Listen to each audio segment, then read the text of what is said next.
Hello hello யாருக்கெல்லாம் தொப்பை குறைக்கணும்னு நினைக்கிறவங்கலாம் இந்த மாதிரி ஒரு ரெசிபியை செஞ்சு சாப்பிட்டு பாருங்க. சீக்கிரம் உங்கள் தொப்பையை குறைச்சிடலாம்.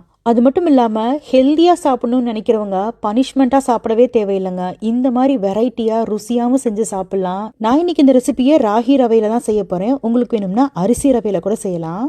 அடுத்ததான் இதில் சேர்க்கறதுக்காக நான் இன்றைக்கி குக்கும்பரை தோல் சீவி எடுத்துக்கிறேன். இந்த மாதிரி சீவி எடுத்துக்கோங்க. உங்களுக்கு வேணும்னா சொரக்காய் கூட இதில் பயன்படுத்தலாம் குக்கும்பருக்கு பதிலாக. இல்லாட்டினா கேரட் கூட பயன்படுத்தலாம், ரொம்ப சூப்பராக இருக்கும். அடுத்ததாக மல்லி இலைகளை நல்லா இந்த மாதிரி பொடியாக வெட்டி எடுத்துக்கோங்க, அதையும் சேர்த்துக்கோங்க.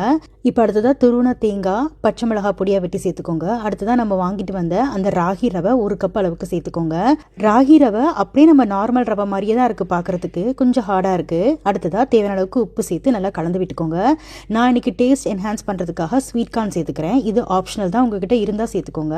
சேர்த்து எல்லாத்தையும் நல்லா கலந்து விட்டு இப்போ அதில் ஃப்ரெஷ்ஷான தயிர் சேர்த்து நல்லா மிக்ஸ் பண்ணி விட்டுக்கோங்க. தயிர் கண்டிப்பாக சேர்க்கணும், இல்லாட்டினா மோர் கூட சேர்த்துக்கலாம்.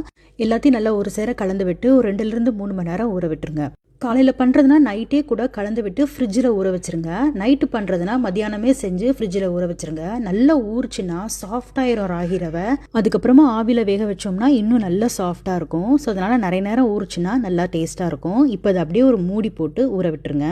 நல்லா ஊறினதுக்கப்புறம் இந்த மாதிரி கெட்டியாக தான் இருக்கும். இந்த மாதிரி வாழை இலையில் வச்சு கொலக்கட்டை மாதிரி நம்ம செஞ்சு எடுத்துக்கலாம். அப்படி இல்லாட்டினா நீங்கள் இட்லி பானையில் கூட வேக வச்சு எடுத்துக்கலாம் உருட்டி. நான் இன்றைக்கி வாழை இலையில் தான் செய்கிறேன். அப்போ தான் மனமும் சுவையும் ரொம்ப சூப்பராக இருக்கும். தண்ணி நல்லா கொதிச்சதுக்கு அப்புறமா இதை வச்சு ஒரு 10 minutes ஸ்டீம் பண்ணி எடுத்துக்கோங்க.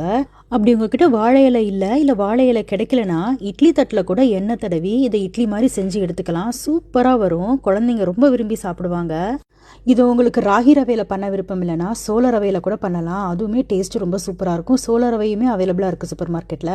நான் இன்னைக்கு இதை டிஃப்ரெண்ட்டான மெத்தடில் பண்ண வேர்க்கடலை சட்னியோட சர்வ் பண்ணுறேன். இந்த சட்னி ரெசிபி உங்களுக்கு வேணும்னா எனக்கு கமெண்ட்டில் சொல்லுங்கள். இந்த ராகி ரவை இட்லியே நீங்களும் உங்கள் வீட்டில் கட்டாயம் ட்ரை பண்ணி பாருங்கள்.